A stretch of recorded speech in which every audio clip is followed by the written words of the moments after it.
min bitani ko Adama Diallo mais wala yëngatu e filière transformation laitière ko e Mbour mbara formation e sabune ko baare ko affaire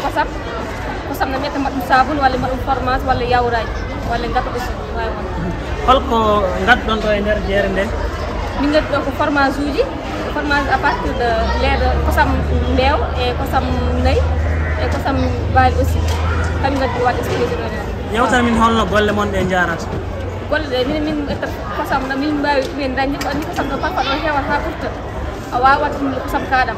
ina waɗa obligé o mbaw fewnude ɗum kosam wattu ata ɗum formation te sa fewni formation ɗum ɗo wonde duuɓi ɗi ɓooyi yakkataka hitande yakkataka kam ɓuuri wadde avantage ko waɗa kosam kaɗam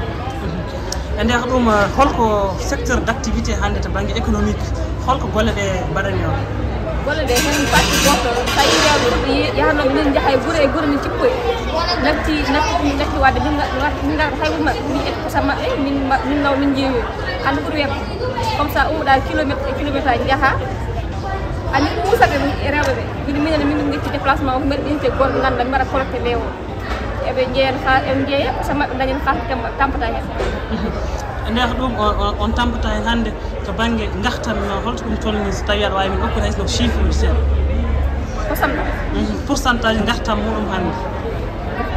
manam gartaɓe golle moɗon pourcentage revenu moɗon revenu mum ça va alhamdulillah no yaari yes no fiɗɗa kosam no waɗa consommé tout koɓe ɓe jiiɗi formation ɓuuri kadi ɓuura waɗa consommé pour ene yaari yes machallah e nder ɗum hannde e miijo ma beele Sénégal jonde produit walla bien secteur laitier ene heeɓi jonde muɗum nde hani hebde nde walla non filière laitière no heddi no feewi so nomin jinɗi noon yaara mi yarani noon no heddi dak kosam weeɓani aɗa andi ceeɗu so ari fof ƴaggat jaaha yimɓe jaaha ƴewniri ko ñaami a dañta ko tutti kosam ɗumen a dañta ko soɗɗa ko faami sa sohli kosam malla hannde yimɓe so jeehi ɗeggi nayi ɗi gonta ɗo jaaha ladde woɗɗoyi a wawa dañ kosam tuɗɗa ko ɗumin dañi on probléme ndax wuuro ala fotniɗi ñaam min mbawa dañ kosam ɗam ɗum fof probléme on hannde so tawi hunde ene wayni walla kesam hesmaɓe ɗon holko foti waylede hen pour wallu fulɓe ɓe koɓe mbaɗa genre hannde normalement ɓe foti wallu fulɓe ɓe hannde pour le bune wuuro bune ɓe mbaɗa ɗum genre gueso affaire huuɗo reme pour nayi ɗi ɓe mbawa ñamde hen taw tampata ina jaaha ɗo e kilométre jarani ɓe mballa ɗumen ndiyam daña e aussi ɓe mballa fulɓe ɓe ɓe daña comme nayi caggal leydi ɓe nayi kosam ɓe jasdodir nayi mabɓe ɗi e nayi men ɗi pour dañde leewo pour dañde doole ɗum aussi min ñaaɗumi état o est ce que aussi on cohlade baŋnge hannde onon golloɓe produit laitier o waɗnede par exemple banque mo ganduɗa onon fof taw banque on accompagne financement o ɗum o min cohli ɗum ndax sa woni ko affaire kosam aɗa sohli haalis pour sodde kosam ɗam déjà kosam ko cher kosam ɗam ko cher aɗa sohli haalis pour sodde matériel ɓe ganduɗa ko cher aussi emin poti dañde banque uji ɗi ganduɗa eɓe mbawi waɗa accompagne fulɓe ɓe e rewɓe ɓe ganduɗa eɓe jiiɗi waɗde formation ɓe dañani accès o ɓe mballa ɗumen feere ɓe mbaɗde formation ɓe jaɓani ɗum fof eɓe mballa e financement aussi ɗum ko min cohli inchallah so wawi e nder discours président de la république Bassirou Diomaye Diakhar Faye o haali hen toɓɓe kewɗe e nder toɓɓe ɗe o haali ɗe holnen toɓɓere nanguɗa ganduɗa ɗum aɗa yiiɗi oɗon feewna no discours o noon ko waɗimi référé heɗaki ok o haali hen haala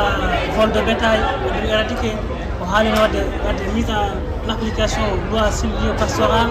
eko nandi hen holno jiiruɗa ɗum bon winde partout e kaale fof ko waɗa intéressé vol de bétail no muusi aɗa andi vol de bétail o hannde